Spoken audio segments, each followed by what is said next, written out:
in Split. It's supposed to be 68 and cloudy, and as you can see, it's raining. Obviously, in a big ferry terminal. This is another site for filming Game of Thrones. The palace went from this tower down the side here, past all of this, and all the way down to the white shutters was all part of Diocletian's palace. Over there, the name of the settlement that they made was Salona. Salona in the 2nd BC became part of the Roman Empire, with the time the capital town of the Roman province of Dalmatia, and soon it had some 60,000 inhabitants. They called it Little Rome. That's how important it was for the Roman Empire.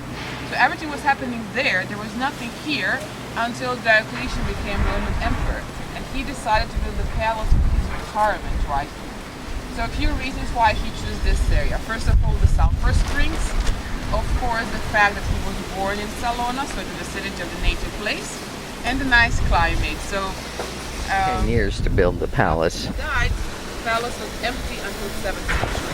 Because he was the only Roman emperor that retired, and that's why he was the only one who ever lived here. Here's a nice photo of what the palace looked like once. And it's actually kind of the southern way to the green shutters. Green shutters are somewhere here.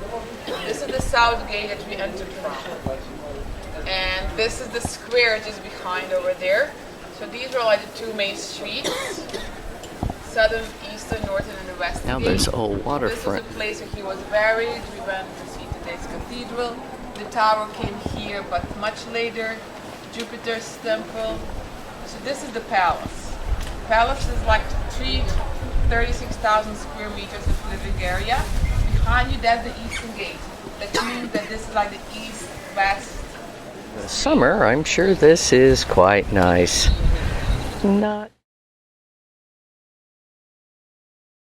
We are entering the palace, and these are going to be very thick walls going in through this gate.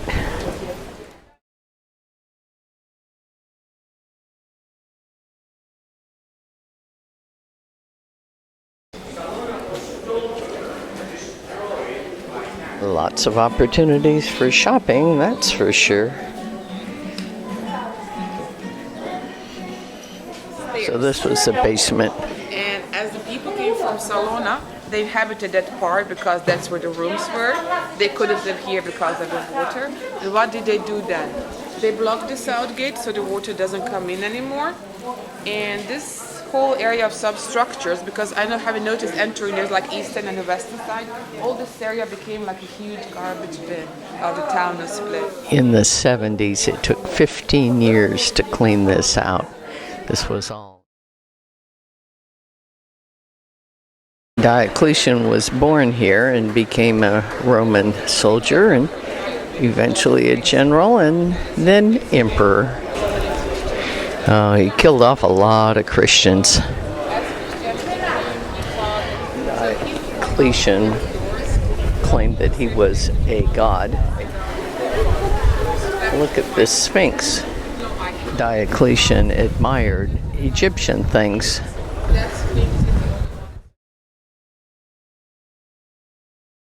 We're headed up to where the emperor lived. Here we are on a rainy day in the middle of October. We are not the only tour group in town. There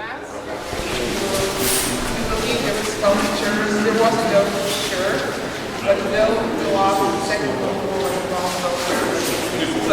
wrong. And also this building was in such a bad shape in the 19th century that there was they didn't tear it down. Used to be tough on here, but now it rains through.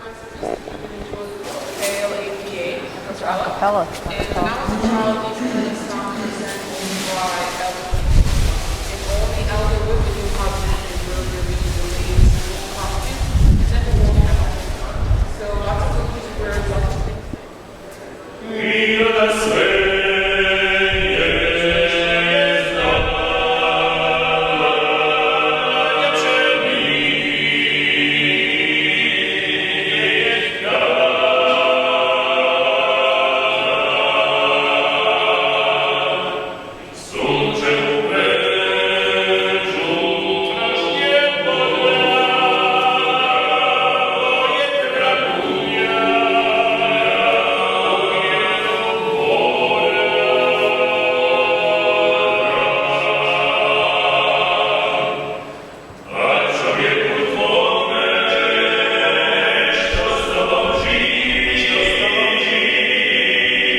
There were 42 arches, and this was all part of the palace, all the way down there. This is a Roman doorway, but the building is 15th century. Swastika in Roman days was a sign of happiness. Say that was his dining room. Because down in the garbage they found dining table. When the people came to live here, they needed space. Next to the dining room, they had a room that they called vomitorium. But they say that was only like for special occasions or special events, but they keep it like a couple of days. And in vomitorium, actually, they had a servant who had a feather to tickle the throat. It's a fixer-upper. From the grandparents, parents, so that's how they have a chance to live here. When I was a child, this was not really a desirable place to live, because again, it had a communist government that kind of provide lots of things for the people, so whoever could move, moved. And now the situation is different because the kind of tourism changed, and now they own the most expensive real estate in Split. But if they sell, the person that buys it usually renovates it and turns it into the B&B place. They are big soccer fans. Football, that is. Came in the back door of the cathedral.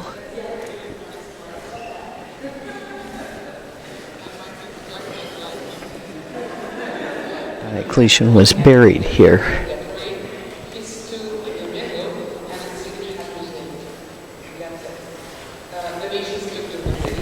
But even like this, the brickwork is beautiful. And this too, we believe it was destroyed from the south. You have another small piece of it to show you the today. So when the people moved here from Salona, for them it was much easier to convert this building into the cathedral than to build a new one. That's what has become very ironic, that one of the biggest persecutors of Christians is now the Roman Catholic. There was a bishop that went to Salona to speak about Christianity, to try to get to more people, because he came from Antiochia, which was the capital town of the Roman province of Syria, and he spoke Greek and Latin, which made him like a great person to do that. Anyway, since Diocletian was prohibiting Christianity at that point, they killed him. In Salona, they cut his head off in the amphitheater, and that was their sign of goodwill, because they didn't torture him as much as the others. That's why they changed it. We celebrate his day May 7th. So the night before, May 6th, they're removing that plaque, so you can see the skull and the bones. It's kind of spooky, but there are people like to come. That's like improvised altar, so 50,000, 60,000 people participate. That's like the biggest event for the people in Split. New part is 17th century. There is a name of the bishop and when he was in charge here, but even including that part, the cathedral is too small. It's still an active church. They have services every Sunday morning. People like to be married here or to baptize their kids, but also people would rather go to their parish church where they can properly sit down. There's a pulpit, pretty cool. Beautiful carved doors are original. They may move them to the museum. Out of walnut. And they have scenes from the life of Christ. I don't know what these are depicting. Oh, there's somebody in bed with a baby. Maybe it's the birth of Diocletian.